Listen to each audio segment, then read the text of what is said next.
নমস্কার বন্ধুরা, মানসিস লাইফস্টাইলে তোমাদের সবাইকে স্বাগত। আশা করি তোমরা সবাই খুব ভালো আছো।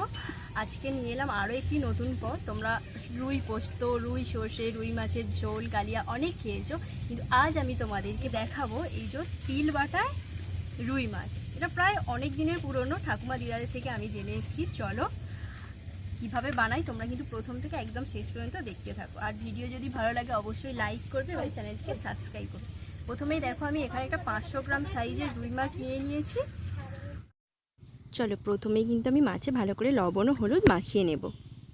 দেখো আমি মাছে ভালো করে কিন্তু লবণ ও হলুদ মাখিয়ে নিয়েছি, দিয়ে আমি 10 মিনিটের জন্য রেখে দেব।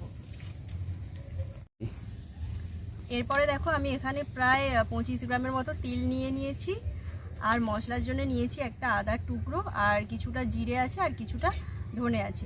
চলো আমি এগুলোকে প্রথমে বেটে নিই। আর এখানে রয়েছে কাঁচা লঙ্কা, ধনেপাতা আর একটা টমেটো কুচি। চলো আমি প্রথমে মশলাগুলো কিন্তু ভালো করে বেটে নিই।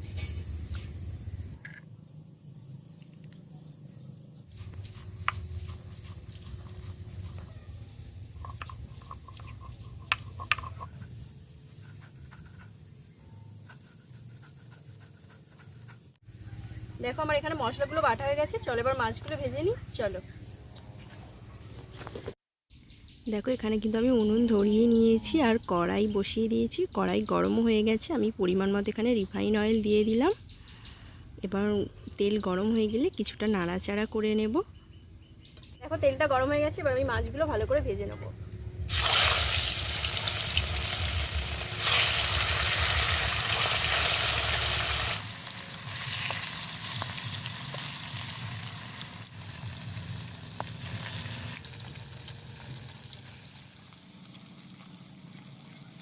প্রত্যেকটা মাছের টুকরোগুলোকে কিন্তু ভালো করে উল্টে দুপিট লাল লাল করে ভেজে নিতে হবে।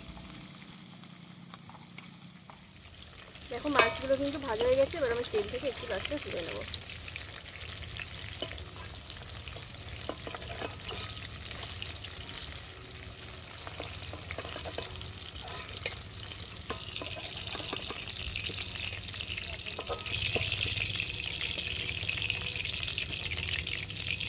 এবার এই তেলটা থেকে কিছুটা তেল আমি তুলে নেব।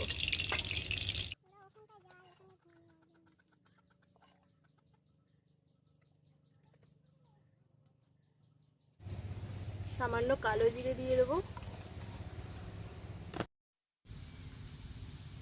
এবার কাঁচা লঙ্কাটা দিয়ে দেব।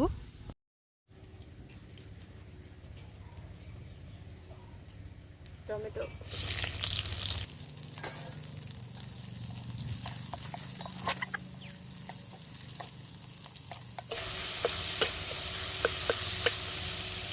টমেটো ভালো করে ভাজা হয়ে গেছে।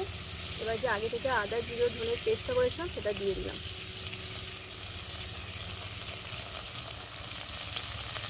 দিয়ে সামান্য একটু জল দিয়ে দেবো, দিয়ে ভালো করে মশলাটা ভেজে নেব।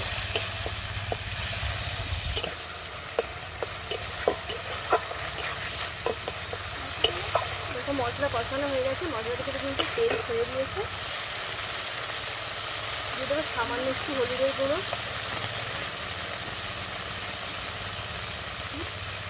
পরিমাণ মতো লবণ, আর সামান্য একটু স্বাদের জন্য চিনি, লঙ্কার গুঁড়ো।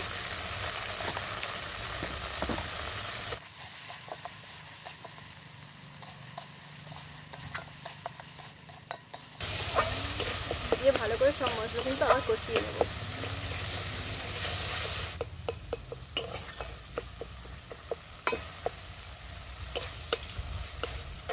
দেখো সব মশলা কষানো হয়ে গেছে, যে আগে থেকে তিল বেটে রেখেছিলাম সেটা দিয়ে দেবো।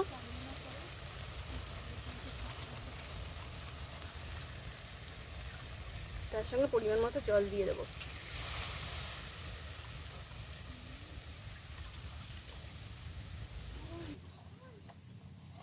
দেখো তিল বাটার পেস্টটা কিন্তু ভালো করে আমি জলের সঙ্গে মিশিয়ে নেব। ভালো করে সুন্দর করে মিশিয়ে নিতে হবে।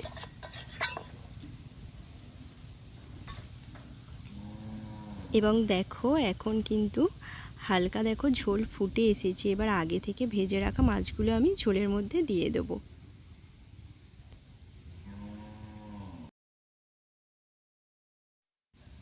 দেখো প্রত্যেকটা মাছের টুকরোকে কিন্তু ঝোলের সঙ্গে ভালো করে মিশিয়ে দিচ্ছি, আর দিয়ে কিন্তু আমি 5 থেকে 7 মিনিট ভালো করে একটু বেশি আঁচে ফুটিয়ে নেব।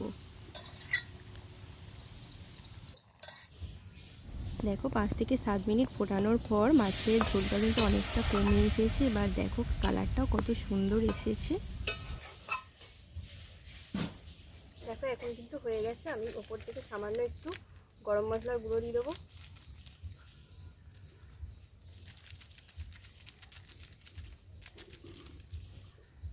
আর ধনেপাতা কুচি ছড়িয়ে দেবো। এখন কিন্তু আমাদের তিল বাটাই রুই মাছ রেডি। এবার আমি এটা উনুন থেকে নিচে নামিয়ে নেব। এবার একটি পাত্রে আমি নামিয়ে নেব। দেখো দেখতে কতটা সুন্দর হয়েছে। এখন কিন্তু তোমরা এটা গরম ভাতে সহজেই পরিবেশন করতে পারো, আর খেতে কিন্তু দারুণ হয়। আমাদের বাড়িতে কিন্তু এটা আমরা প্রায়ই বানিয়ে খাই।